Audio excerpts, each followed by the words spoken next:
A paz do Senhor, paz e graça, como vão? Tudo bem?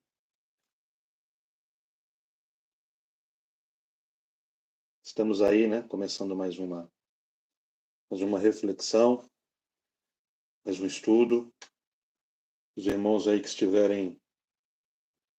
estiverem já online aí, já pode dar o seu Pai do Senhor, seu oi, como vão? Hoje os irmãos repararam que eu estou de New Time Kids, homenageando o novo ministério infantil da igreja, certo? Mais para frente vou homenagear as cadastras, mais para frente o grupo dos jovens, adolescentes, o grupo dos homens. É isso aí. Então vamos lá, gente. Quem já estiver aí chegando, já vão chegar chegando, dando, dando um alô aí pra gente, saber que a gente não está sozinho.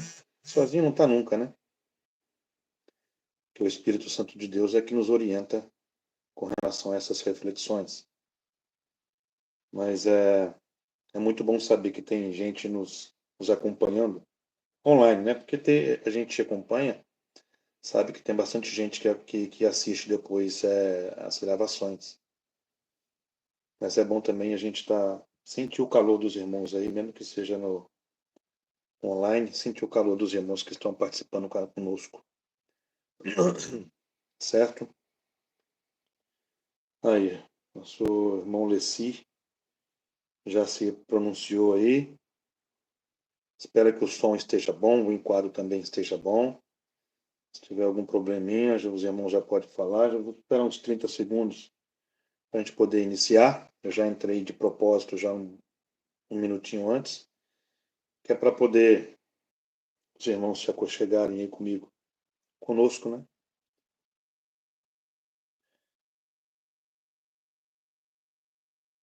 Vamos lá. Quero ouvir mais alguém que esteja aí. Obrigado, Leci. Lomeu. O som parece que tá bom, né?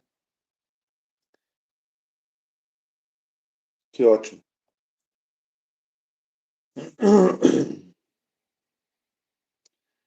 Começar, começar com uma oração para que a nossa reflexão seja recebida tanto por nós quanto pelo Espírito Santo. Senhor, meu Deus e meu Pai, mais uma vez, Senhor Jesus, eu te agradeço por mais essa oportunidade que o Senhor me concede e nos concede de estarmos falando sobre a tua palavra. O Espírito Santo de Deus é capaz de orientar-nos e nos iluminar com relação à palavra revelada do Senhor. O Senhor também é capaz de dosar no coração de cada um conforme a necessidade de cada um. O Senhor é capaz de distribuir conforme a necessidade de cada um. E eu te peço orientação, meu Pai, e iluminação durante essa reflexão. Em nome do Pai, do Filho e do Espírito Santo. Amém. Pastor Eliezer, muito obrigado. Pastor Jefferson, nossos escudeiros. Irmãos, vamos iniciar então. Gostaria de agradecer, né, mais uma vez ao pastor Eliezer por ter confiado mais uma vez, tá? Consequentemente, o nosso pastor Jefferson também, que está por trás disso aí, nosso líder maior, né? Aqui do ministério. Então, eu já vou agradecendo mais uma vez, mais uma participação, mais uma confiança, tá? Mais um crédito. Eu fico muito feliz e lisonjeado quando eu tenho essas oportunidades, porque é um pouquinho de tempo que a gente tem para poder expressar, né? Uma reflexão e conversar e estar em contato com os irmãos. Amém? Hoje vai estar iniciando a lição número 4 da revista Igreja de Cristo e o Império do Mal. Essa lição 4 é intitulada Quando a criatura vale mais que o Criador. Esse é um tema muito empolgante, né? Que a gente vai entrar na área da idolatria, porém idolatrias em outras roupagens, né? Toda vez que a gente fala sobre idolatria, as pessoas pensam que tem a ver com a imagem de escultura, e tem. Mas hoje em dia, com a modernização do mundo, né? O inimigo também se modernizou, vai se modernizando e vai colocando outras roupagens nesses ídolos. E a gente vai estar falando alguma coisa sobre isso aqui. E também, irmãos, como tem alguns temas aqui que ele é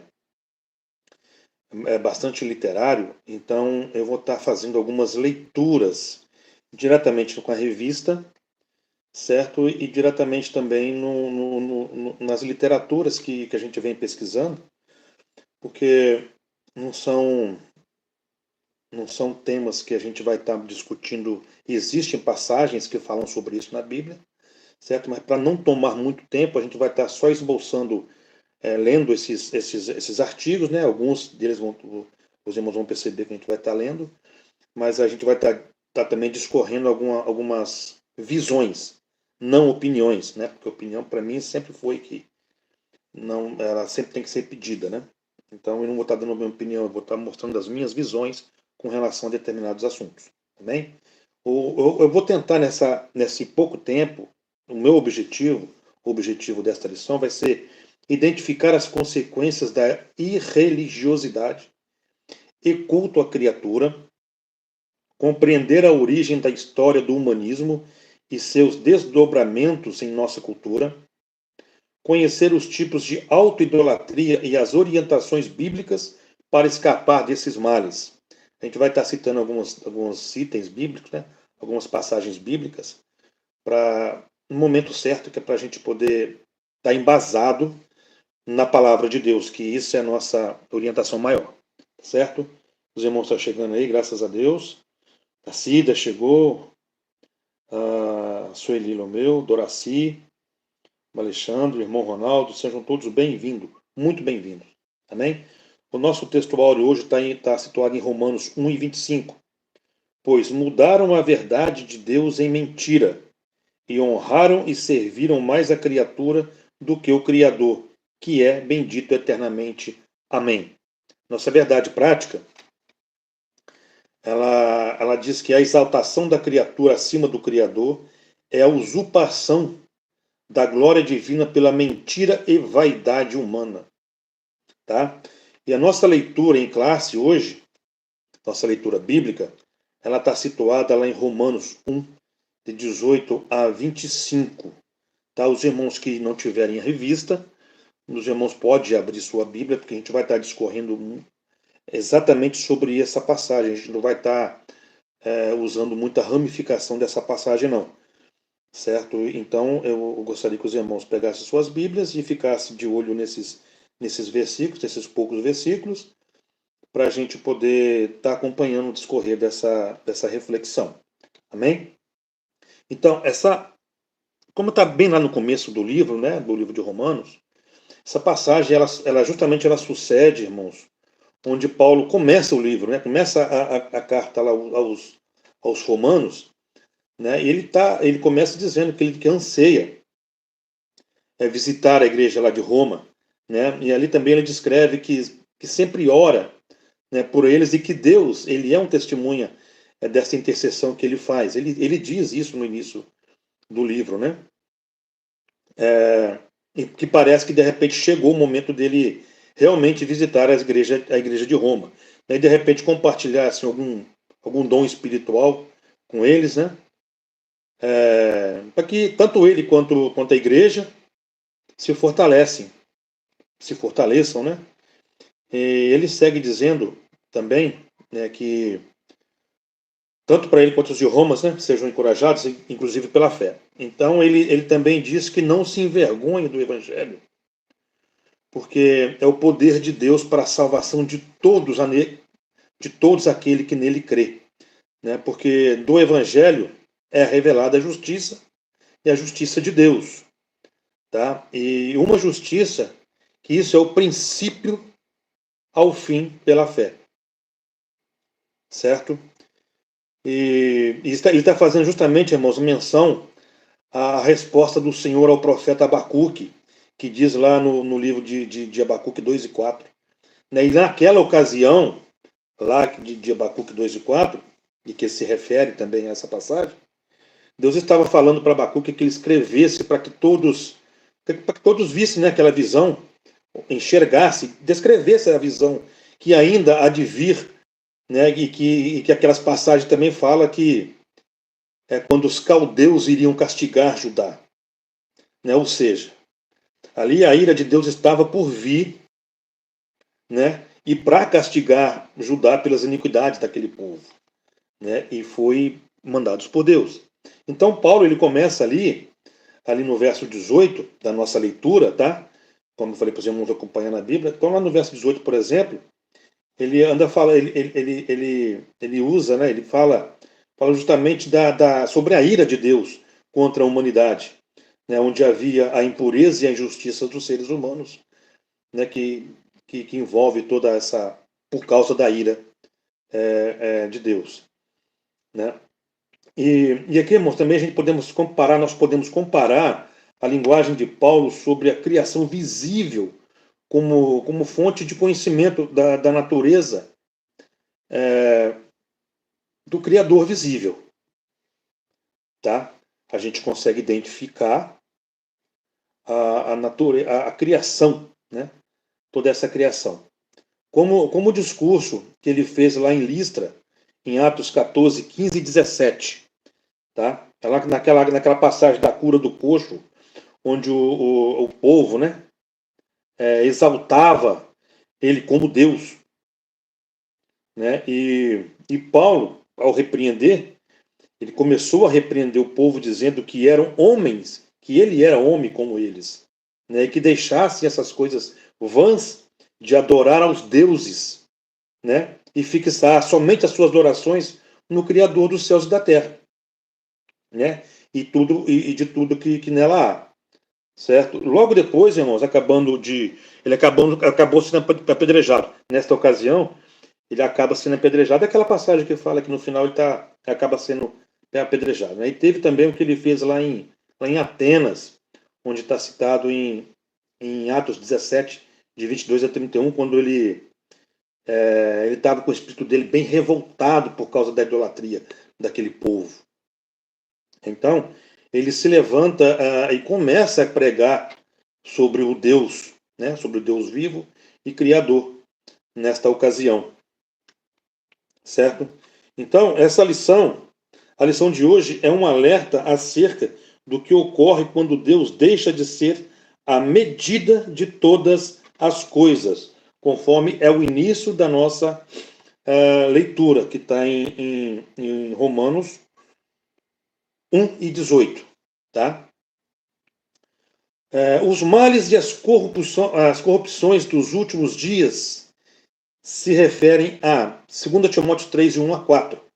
Tá? Eu puxei um pouco os versos, em vez de ser de 2 a 4, eu puxei ele de 1 a 4 para poder entender bem mais o contexto dessa passagem que diz lá em 2 Timóteo, que diz assim, ó, sabe, porém, isto, nos últimos dias sobrevirão tempos difíceis, pois os homens serão egoístas, avarentos, jactanciosos, arrogantes, blasfemadores, desobedientes aos pais, ingratos, irreverentes, desafeiçoados, implacáveis, caluniadores, sem domínio de si, cruéis, inimigos do bem, traidores, atrevidos, efatuados, mais amigos dos prazeres que amigos de Deus, tendo forma de piedade, negando-lhe, entretanto, o poder, foge também destes.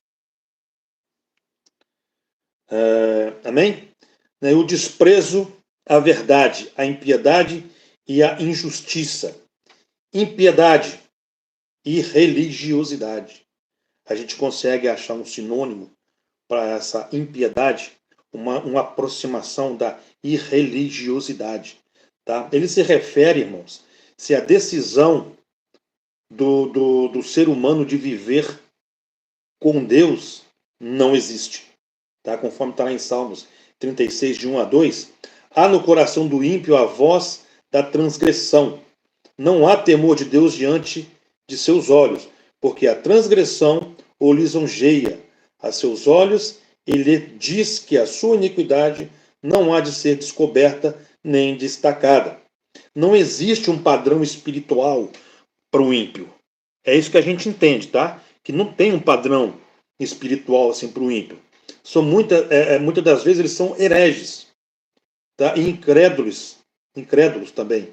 Hereges, incrédulos, e por sua vez eles não têm fé, tá bom? A injustiça, um aproximado dela sem retidão, um sinônimo aproximado, sem retidão. Essa palavra, irmão, carrega justamente a ideia de não ser reto diante de Deus, tá? E nem com o próximo, tá? Você não ficar não é reto diante de Deus e nem com o seu próximo. Desse jeito já começa a desconfigurar justamente o segundo maior mandamento de Jesus, tá? Que é amar o teu próximo como a si mesmo, como a ti mesmo, né?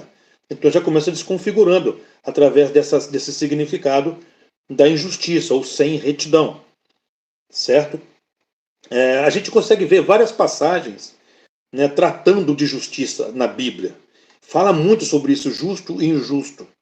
A gente começa lá desde Gênesis, né, quando Deus vai Sodoma e Gomorra, por exemplo, né, sobre justos e injustos. E se Deus tivesse pessoas justas, né, 50 justos, Deus poderia salvar, e Deus falou que salvaria, sim, falou para Abraão, mas foi diminuindo até não ter quase ninguém, a não ser Ló, né? Deus, irmãos, ele trata a justiça como um mandamento dele mesmo, tá? Imagina se ele trata com justiça, ele trata como um mandamento a justiça, imagina o oposto, que é a injustiça, né? Lá em Ezequiel 16:49, é lá onde ele fala sobre a infidelidade de Jerusalém. Veio a palavra do Senhor ao profeta dizendo que a iniquidade de Sodoma, tua irmã, soberba, fartura de pão e próspera tranquilidade, teve ela em suas filhas, mas nunca amparou o pobre e o necessitado. Ou seja, não fez justiça, não cumpriu de tzedakah, que isso é um mandamento entre os judeus até hoje, né? É um mandamento entre os judeus. Então eles não cumpriram. Então eles chamam isso de não justiça. Tzedakah significa praticamente fazer justiça. Então, quando eles não cumprem isso daí, ele está quebrando o mandamento deles, certo? E de Deus também, né? Porque você não faz justiça, então você está quebrando esse mandamento. E também eles cresceram muito, né, em depravação e na imoralidade, né? E assim, e é desse jeito que é a vida de um homem sem Deus, certo? A imoralidade, certo? O pecado, né? A depravação, a injustiça. Em determinados livros da Bíblia, em Gálatas, por exemplo, eles são mencionados na mesma linha, no mesmo verso, onde a injustiça, a depravação, a libertinagem são usados no mesmo contexto ali de proibição. Então é uma coisa, a gente não julga, né, mas a gente olha com maus olhos para certo tipo de pecado ou iniquidade e esquece da injustiça. Injustiça é um mandamento de Deus, certo? A insensatez humana. Dessa insensatez, irmãos, ela resulta a idolatria, tá? A idolatria, ela é resultado também de uma insensatez, certo? E perversão moral também, certo? Isso, eles estão andando juntos ali, são sinônimos, né? Quando a gente começa a pesquisar sobre a raiz dessas palavras, ela nos arremete a alguns significados, tanto do hebraico como do grego, né? Alguns desses significados são autoconfiante, vazio, tolo, conforme lá em Provérbios 14:1, cabeça dura, destituído de mente e sabedoria. Olha só isso. Destituído de mente e sabedoria. Desatento, rebelde e por aí vai. Vai seguindo, vai seguindo. Se você for acompanhar todos esses significados, a gente vai ficar a tarde toda aí, a noite toda aí. Aqui no verso 22 da nossa leitura, Paulo também revela a insensatez do povo, né, dizendo ser sábios, né, e tornaram-se loucos, né? E esse dizer loucos, irmãos, ele traduz também como sensato. A gente vê diversas versões Em diversas versões, quando a gente lê um verso que se fala insensato, ele traduz também para loucos. Então eles estão juntos, eles são sinônimos também. Em algumas versões bíblicas a gente consegue ver como insensato, também a gente consegue ver em outras versões como loucos. Então eles se refletem, são luzes de palavras juntas ali, são sinônimas. Né? E traduz, e como ele traduz como louco, a gente consegue perceber, inclusive aqui no verso 22, quando Paulo cita essa insensatez. Agora, existem também algumas características de insensatez diversificada, tá bom? Por exemplo, não ter conhecimento de Deus, conforme Tito 3:3. Porque também nós éramos, noutro tempo, insensatos, desobedientes, desgarrados, escravos de toda a sorte de paixão e prazeres, vivendo em malícia e inveja, odiosos e odiando-nos uns aos outros. Existe também o negar a Deus, conforme Salmo 14:1. Diz o insensato no coração: não há Deus. Corrompem-se e praticam abominação. Já não há quem faça o bem. Blasfemar contra Deus, conforme Salmos 74:22. Levanta-te, ó Deus, pleiteia a sua própria causa. Lembra-te de como o ímpio te afronta todos os dias. Isso é uma afronta a Deus, uma blasfema contra Deus. É um desafio contra Deus. É a mesma coisa do ladrão da cruz desafiando Jesus a salvar a si mesmo e salvar eles também. É uma afronta também. Isso é uma insensatez, né? Dessas pessoas que fazem isso. Desafio o Criador. Né? Desvalorizar o pecado. Conforme Provérbios 14:9. Os insensatos zombam do pecado, mas entre os retos há boa vontade. Tem muita gente que fala, a gente consegue ver muitos por aí, a pessoa justificando um pecado de maneira própria, certo? Ah, não, isso aí, as coisas foram evoluindo tanto dentro no nosso tempo, que até dentro da igreja foram fazendo novas reformas, reformulações dentro da igreja, onde nós encontramos na Bíblia, certo, alguns atos pecaminosos e que hoje em dia já são tratados já como não pecados e como doutrina dentro de certas igrejas. Já existem igrejas, inclusive inclusivas, né, que já estão aceitando já as iniquidades da libertinagem, por exemplo. Né, tudo que Romanos, né, trata sobre as homossexualidades, Gálatas também.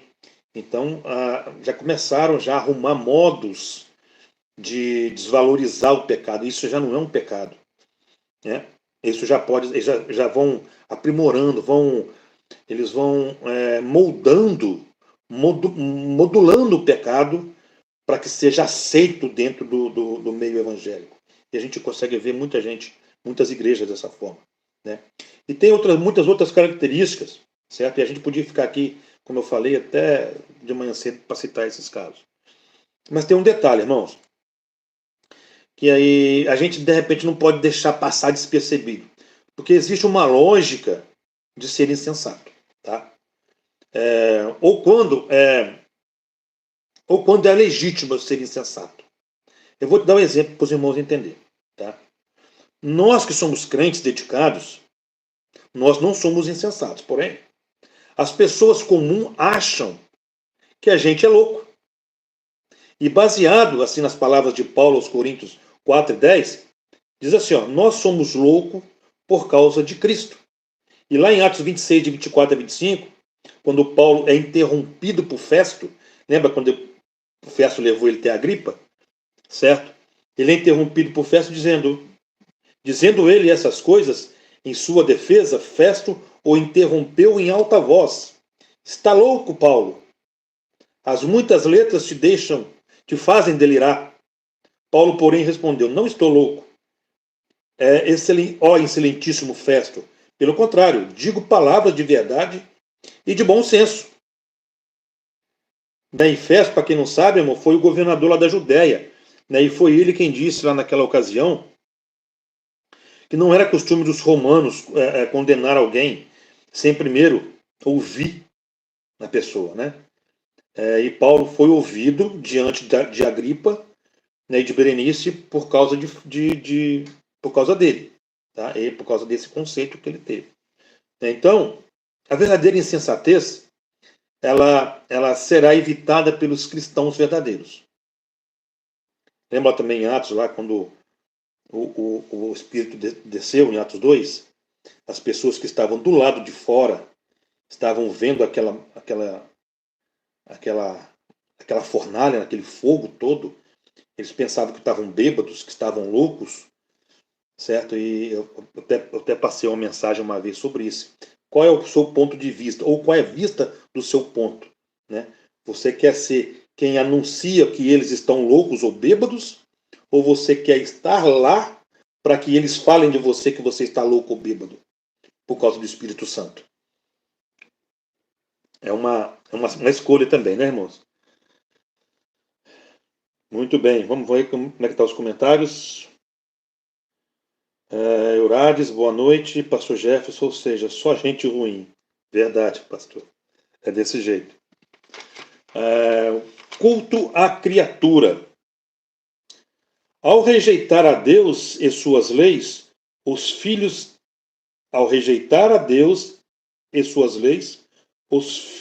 da ira são deixados à mercê de seus desejos pecaminosos, dentre eles a impureza sexual e a degradação do próprio corpo, conforme Romanos 1 e 24. Tá? Mas eu quero deixar para os irmãos em Efésios 2 e 3. Entre os quais também todos nós andamos outrora, segundo as inclinações da nossa carne, fazendo a vontade da carne e dos pensamentos. E éramos, por natureza, filhos da ira, como também os demais. E isso, meu irmão, faz a gente ir dar uma viajada lá para o livro de Reis, nos tempos de Juízes. Tá? Ali, a gente vê várias passagens ali, sempre que morria um juiz, a Bíblia diz que o povo tornava a fazer o que era mal aos olhos de Deus. Né? E aí Deus acendia sua ira para cima do povo e entregava ao inimigo. O que mais a gente vê ali no juízo, no tempo dos reis, né? Dos juízes. Né? E ali a Bíblia também fala que eles faziam tudo conforme a vontade deles. Ou seja, quando não tinha um líder para poder governar aquele povo, né? Depois da morte de Josué, por exemplo, e os anciãos, né? Que foram morrendo todos, isso não foi passado de pai para filho.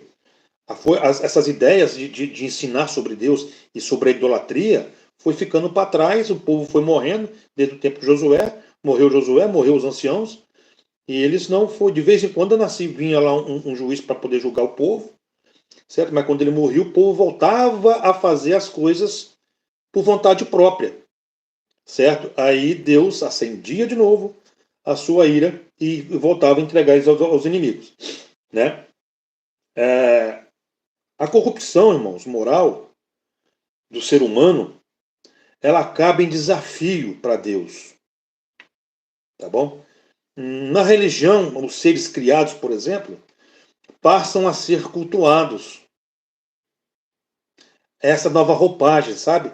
Que muitas coisas as pessoas estão esquecendo do pecado, banalizando o pecado, e estão vestindo esse tipo de idolatria, né? E geralmente a criatura passa a ser adorado ao invés do Criador, hoje nas religiões, em muitas religiões por aí. Tá? Na ciência, por exemplo, a matéria ela é colocada acima de Deus. Tá? Já na sociedade, é um artista, é um jogador de futebol, é um músico, influencers, políticos são reverenciados, tá? Às vezes como ídolo. A gente tem que tomar muito cuidado com relação a isso. Tá? E tem até ídolos religiosos, pastores, né? que também são adorados, são reverenciados de uma forma que estão esquecendo do Criador, estão adorando essas pessoas, fazem até fila para assistir um show, né, um show de qualquer um cantor gospel, por exemplo, ou evangélico, né? Mas aí ele sai cedo do culto, porque amanhã tem que trabalhar. Entende como é que é? Não participa de uma vigília, porque uma vigília até 10h30 da noite, 11 horas da noite, porque amanhã tem que trabalhar. Mas se tivesse um show de uma cantora famosa, de um cantor famoso, ficaria até as 2 da manhã, 3 da manhã. Não estou pré-julgando, tá, irmãos? Só estou comentando porque a gente tem que estar ligado nessa situação que às vezes passa despercebido por nós. E isso eu estou querendo dizer o quê? Que é uma roupagem de idolatria. A gente está idolatrando pessoas. E o significado da idolatria, a gente vai ver isso aqui também mais para frente, é justamente aquilo que é o tempo que você gasta em estar adorando a Deus para adorar outra coisa. Às vezes eu falo adorar, você já é para poder enfatizar. Mas só de você ficar perdendo seu tempo assistindo a uma novela, por exemplo, ou que seja um filme, não tem problema. Mas o quanto tempo você está gastando de energia para ver as coisas de Deus? Vamos colocar na balança, fazer um equilíbrio, né? A gente que governa, o dono do tempo é Deus, mas Deus nos dá tempo. E nesse tempo nós temos que governar nosso tempo. E de que forma? Distribuir para o trabalho, distribuir para a família e para coisas de Deus. Dessa é a minha visão. Amém? Vamos lá? Glória a Deus por isso. A revolução do pensamento humano. Renascentismo.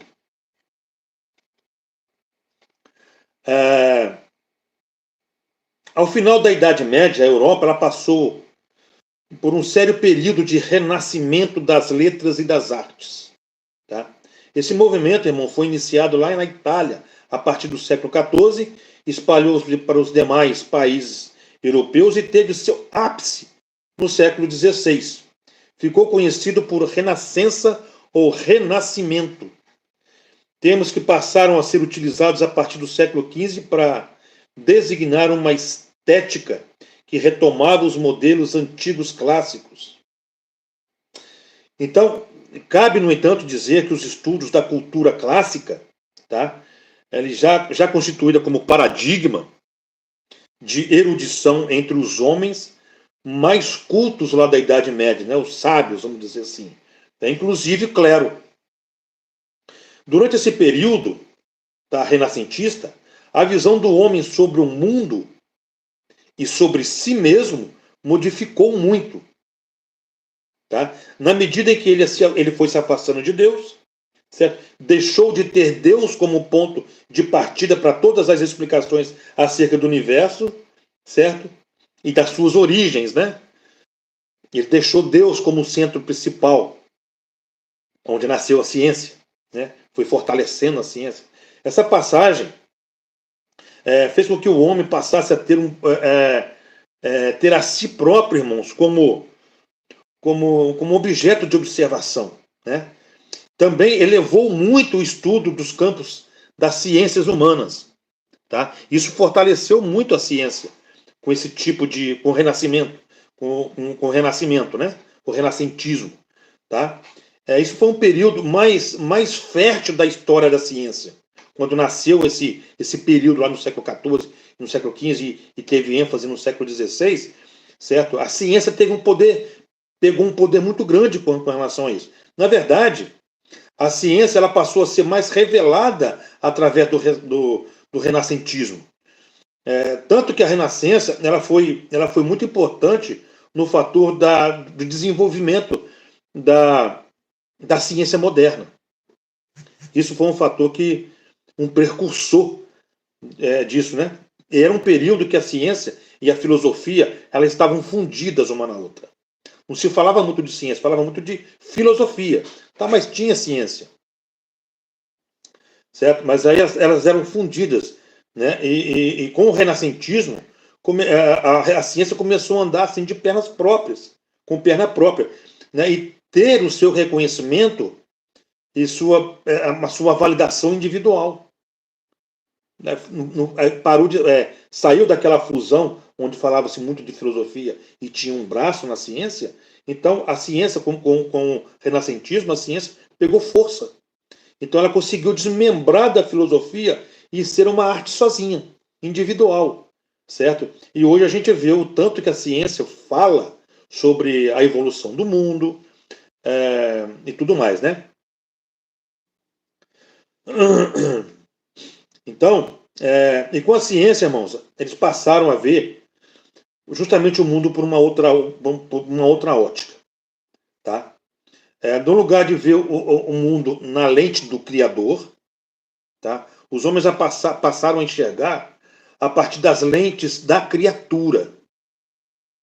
O homem foi modernizando a ciência, moldando a ciência, igual eu falei lá atrás do pecado, né? Moldando, vamos transferir o pecado para a ciência, né? Moldando ela, enriquecendo ela, certo? Botando em moldes compreensíveis e perturbadores, né? Que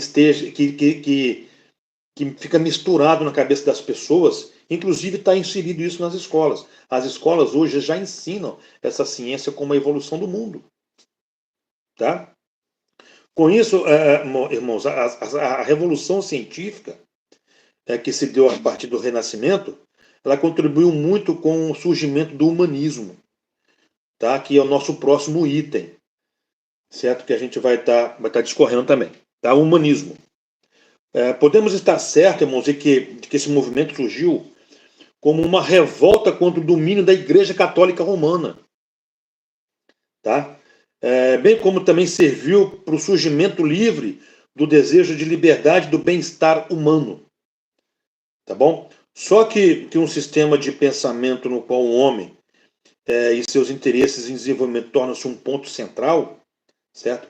Às vezes esse sistema é usado em contraste com o teísmo, tá? Que usa Deus como centro e criador de todas as coisas, ok?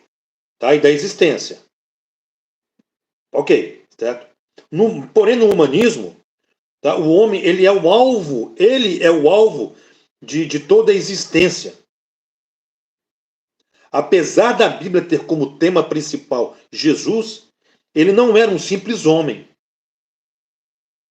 Tá? Apesar de se tornar homem, né? Conforme diz lá em João 14, ele foi o que nós todos conhecemos. Ele foi Deus aqui na Terra, encarnado.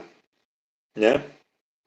Também eu queria salientar que o humanismo cristão, né, sobre o humanismo cristão, tá? Porque Deus, ele foi um humanista, vamos dizer assim, não no contexto ideal da palavra, certo? Mas vamos parafrasear em cima disso aí e enxergar Deus como um humanista. Porque ele amou o mundo de tal maneira que ele enviou o seu filho para nos salvar, conforme diz lá em João 3,16. Cristo também foi um grande humanista quando cumpriu a sua missão salvífica, né, e restauradora. Está lá em Romanos 5 e 6. Quando nós éramos fracos, ele morreu a seu tempo pelos ímpios. Ele ampliou ainda mais, irmãos, o humanismo dele quando realizou aquela missão salvadora no Hades. Sabe? Porque diz lá em 1 Pedro 4,6 que o evangelho foi pregado também a mortos, para que eles mesmos, julgados no corpo segundo os homens, vivam pelo Espírito segundo Deus. Agora, a maior manifestação do humanismo de Cristo, na minha visão, tá? Vai ser muito evidente quando ele restaurar todas as coisas conforme é exigido pelo mistério da vontade de Deus. Lá de Efésios 1, de 9 a 10, desvendando-nos o mistério da sua vontade segundo o seu beneplácito que propusera em Cristo, de fazer convergir nele, na dispensação da plenitude dos tempos, todas as coisas, tanto as do céu como as da terra. Amém? Tá faltando mais comentário dos irmãos aí, tá, irmão? Mas vamos lá. Iluminismo e pós-modernismo. Nosso item 2.3. O iluminismo surgiu na Europa entre os séculos 17 e 18. Seus adeptos rejeitavam a tradição, buscavam respostas na razão, entendiam que o homem era o senhor do seu próprio destino e que a igreja era uma instituição dispensável. Olha só, hein? Vale ressaltar, irmãos, que os iluministas, eles não eram ateus, tá? Porém, eles acreditavam que o homem chegaria a Deus por meio da razão. Com esse pensamento, irmãos, alguns pensadores filósofos, sábios, né, estudiosos de diversas áreas, né, fizeram parte de uma corrente para acelerar esse progresso da humanidade. Porém, sem pregar que Jesus é o caminho, a verdade e a vida. Tá? E que ninguém vá ao Pai a não ser por Jesus. Então ele estava tirando, esse mandamento também, né? Que o homem poderia chegar através da razão. A única razão que a gente tem para chegar até Deus é aceitando Jesus. Certo? E para ser salvo, tem que crer. E quem for batizado será salvo. Quem crê, principalmente, né?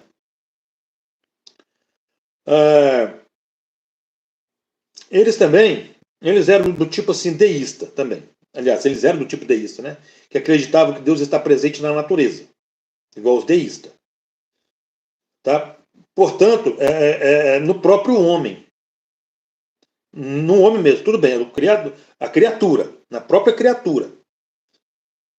Certo? E para que eles encontrassem Deus, bastava levar uma vida fazendo uma coisa boa. Por exemplo, se você distribui cesta básica, se você é um cara honesto com as suas contas, você é honesto com a sua esposa, você é um cara que anda com as suas contas pagas, que você não maltrata ninguém, você faz caridade, então que isso aí te leva até a Deus. Não aceitar Jesus. Então basta você ser um homem bom, certo? Que você vai para o céu, que você chega até a Deus. Tá? Não bastava a gente... aliás, bastava a gente ser piedoso, né? E dessa forma, se a gente faz dessa forma, a igreja ela fica dispensável. Porque você não precisa dela para ser discipulado, para chegar até o caminho, né? Que é Jesus. Então acaba sendo dispensável a igreja, nesses termos. Certo? Já a pós-modernidade, ou modernidade líquida, surge a partir da metade do século XX. Sociólogos observam que a sociedade deixou de ser sólida e passou a ser líquida. Isso quer dizer que os valores que eram absolutos tornaram-se relativos. Nesse aspecto, a coletividade foi substituída pelo egocentrismo, em que os relacionamentos se tornaram superficiais. Nesse contexto, os dois grandes imperativos que marcam esse movimento foram o hedonismo e o narcisismo. Na busca do bem-estar humano, tudo se torna válido, tais como o uso de pessoas e abuso do corpo, a depravação e o consumismo desenfreado. O hedoísmo, irmãos, é uma doutrina que considera o prazer individual e imediato o único bem possível. Tá? O narcisismo é a cultura do narcisismo, é a celebração da aparência física, como se fosse o culto à própria imagem. Ou seja, ama o espelho, mas ama o espelho que reflete a sua imagem própria. Narcisismo. Tipos de autoidolatria. Idolatria da autoimagem. A idolatria é tudo o que se coloca no lugar da adoração a Deus. Lembra que eu falei lá no começo? O que é uma idolatria? Uma das definições de idolatria. E todo mundo pensa, né, que são imagens. Eu vou estar falando sobre isso também, mas eu só quero deixar enfatizado aqui para os irmãos. Ó. A idolatria é tudo que se coloca no lugar da adoração a Deus. Ou seja, todo tempo pode ser determinado para Deus. Todo tempo pode ser direcionado para Deus. É lógico, nós temos coisas a fazer. Mas tudo aquilo que a gente vai fazer que seja banal e que pode ser feito direcionado para Deus, isso é uma idolatria. Você está tomando o tempo de estar adorando a Deus para fazer adoração a outras coisas. Que seja, igual eu falei, uma novela, um filme. Gênesis 20, 3-5. Não terás outros deuses diante de mim. Não farás para ti imagem de escultura, nem alguma semelhança do que há em cima dos céus, nem embaixo na terra, nem nas águas debaixo da terra. Não te encurvarás a elas, nem as servirás, porque eu, o Senhor teu Deus, sou Deus zeloso, que visito a iniquidade dos pais nos filhos, até a terceira e quarta geração daqueles que me odeiam. Está bem claro aqui, irmãos, que Deus ele não se orgulha de pessoas que não adoram Ele. É claro, principalmente daqueles que se auto-idolatram. Tá? Por isso, é um ato de não aceitação do Criador. A pessoa que se auto-idolatra, ele está trocando ele mesmo por Deus. Está trocando Deus por ele mesmo. Certo? Ou seja, né? A cria reconhecendo, não reconhecendo o Criador. Uma vez que eu me auto-idolatro, eu não estou reconhecendo quem me criou. Certo? Paulo retrata bem isso lá em 2 Timóteo 3, de 2-4, onde ele fala dos males, né, das corrupções lá dos últimos dias, né, e dos homens caídos, nessa passagem. Um homem, né, e o homem que não tem Deus no coração, certo? Ele não olha para outra senão para si mesmo. Não olha para ninguém, a não ser para si mesmo. É o que a gente está falando sobre a autoadmiração, né? A autoidolatria, né? É para si mesmo. Jesus, ele faz uma comparação, lá em Lucas, ele faz uma comparação entre o fariseu e o publicano, lá na parábola, em Lucas 18, 9-14. E veja como é que ele inicia essa parábola, tá? Lá no verso 9. Propôs também esta parábola a alguns que confiavam em si mesmos, por se considerarem justos, e desprezavam os outros. Aí, ele continua lá contando essa história, que é da parábola, que vai até o 14, né? Temos também, irmãos, as pessoas que anseiam por reconhecimento, buscam sempre estar em evidência, né? Porém, de um modo ilícito. Certo?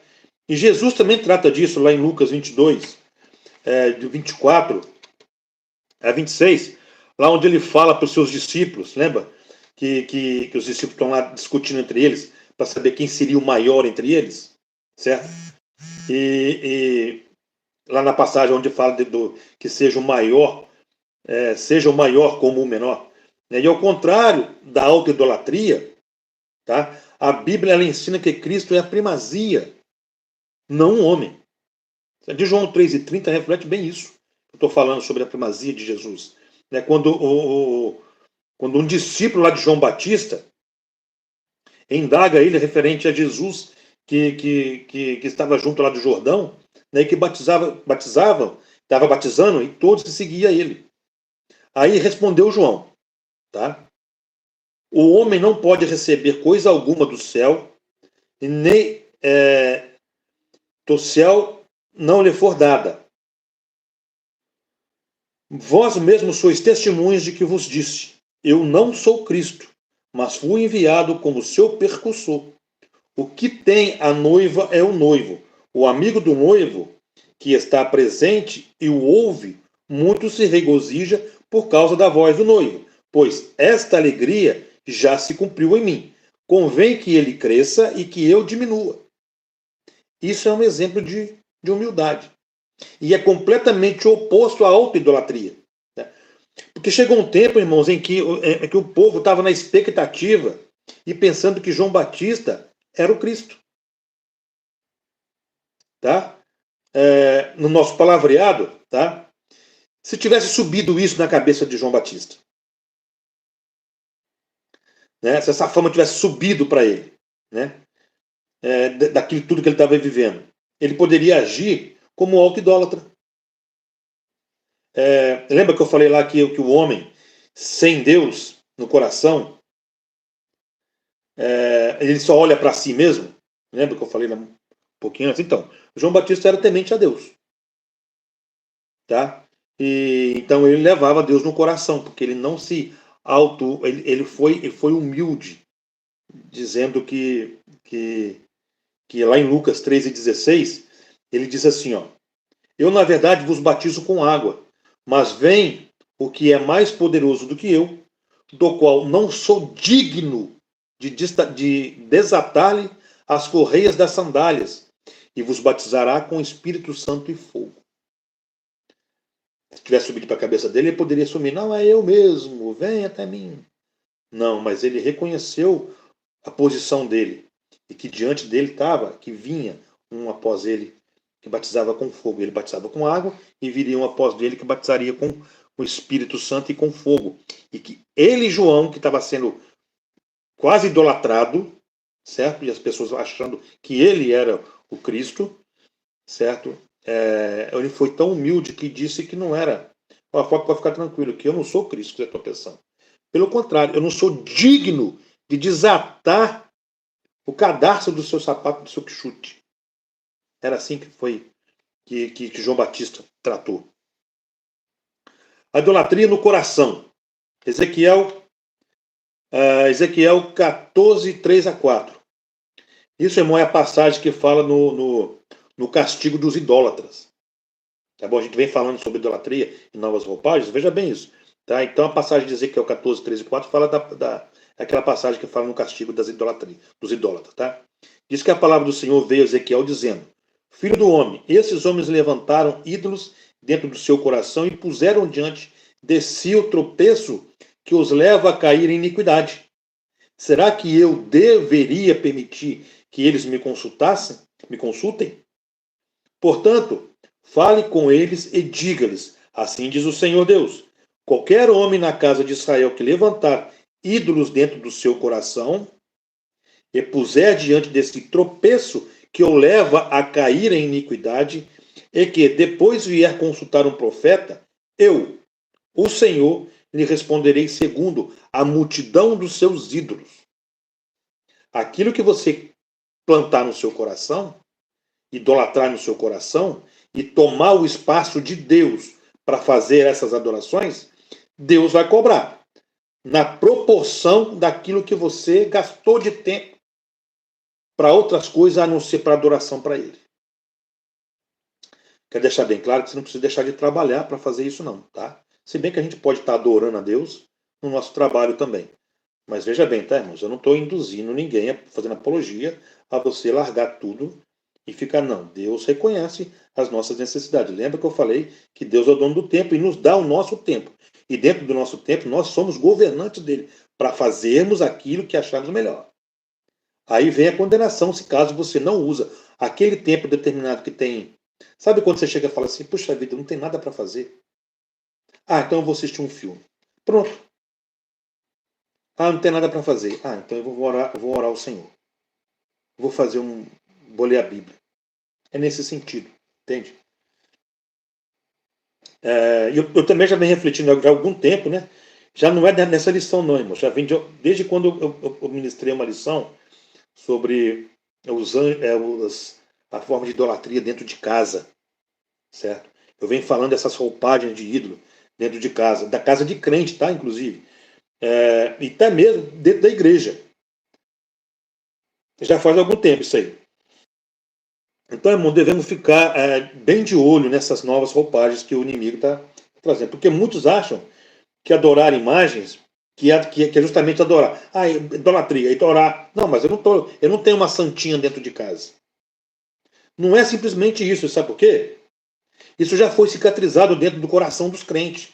A gente já está vacinado contra isso. A gente não vai pegar lá uma santinha, colocar dentro de casa e começar a adorar ela, porque a gente sabe disso aí. Só que, quando eu falo de novas roupagens, são os novos modelos de ídolos que o diabo coloca no nosso meio. Tá? Por exemplo, né, igual eu falei lá na frente, sobre o jogador de futebol, o artista, o pastor, né, os jogadores, time de futebol, tem gente que idolatra time de futebol, deixa de ir a alguma reunião por causa do futebol, por causa da Copa do Brasil, da Copa Libertadores, só para assistir o filme. Ah, não, depois eu vou lá, assisto a gravação do culto, ou assisto a gravação de não sei do que lá, e tá tudo certo. Não, não tá tudo certo. Tudo bem que é uma questão de reconhecimento, né? E também não adianta falar também isso não.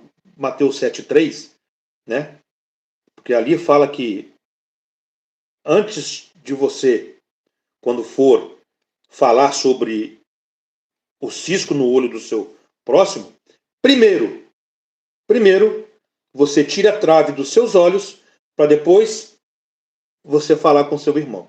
Então, ali Jesus está falando que é primeiro. Não está falando para você não fazer isso, não. Está falando primeiro, faz uma autoanálise, examine-se, pois, o homem a si mesmo, aí depois você está habilitado para chamar a atenção de alguém com relação a isso. É lógico, não vai sair para a rua batendo nos outros por causa disso. Mas dentro da sua casa ou dentro da sua igreja, você pode estar ajudando, auxiliando aos menos discipulados, vamos dizer assim. Né? E tem outros, tem bens também material, tipo carro, moto. Né? Isso, para mim, é a nova roupagem de ídolos. E tem enganado muita gente. E muitos já impregnaram essas idolatrias dentro do seu próprio coração. E só depende, irmãos, de nova regeneração. Tá? Porque Deus vai tratar essas idolatrias que estão nos corações, conforme eu disse lá no final do verso 4. Tá? A gente tem que ter muita percepção e sensibilidade nisso aí. Idolatria sexual. Não se trata apenas, irmãos, da prática do ato imoral, mas da busca intencional e compulsiva pelo prazer sexual, porém ilícito. Tá? Nós temos que tratar nosso corpo como Paulo tratou lá em 1 Coríntios 6,15. Vocês não sabem que o corpo de cada um de vocês é membro de Cristo? E será que eu tomaria os membros de Cristo e os faria membros de uma prostituta? De modo nenhum. Temos que lembrar que nós somos como o templo do Espírito Santo. Como o apóstolo Paulo também diz, lá em 1 Coríntios 3, 16 e 17. Vocês não sabem que são santuários de Deus e que o Espírito de Deus habita em vocês? Se alguém destruir o santuário de Deus, Deus o destruirá. Porque o santuário de Deus, que são vocês, é sagrado. O que nós estamos colocando dentro do nosso santuário?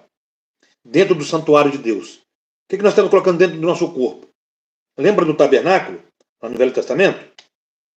O que era colocado dentro de cada repartição? Podemos nos comparar com isso?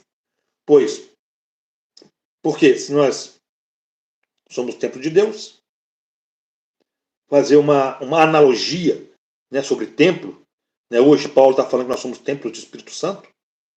Então, o que a gente coloca dentro do nosso corpo? Devemos respeitar, irmãos. Primeiro, consagrar e colocarmos dentro do nosso. A gente tem que consagrar aquilo que a gente vai colocar dentro do nosso corpo, inclusive os nossos pensamentos. Tá? E muito daquilo que nós colocamos dentro de nós, ele também pode estar gravado, pregnado no nosso coração. Tá? Temos que estar alerta, irmão, a gente tem que estar sempre alerta para a gente não contaminar o templo do Espírito Santo que somos nós. É o que está dizendo Paulo. Não é 1 Coríntios 3,16. Então, o que você está ingerindo? O que você está colocando dentro do seu corpo? Ele está consagrado para Deus?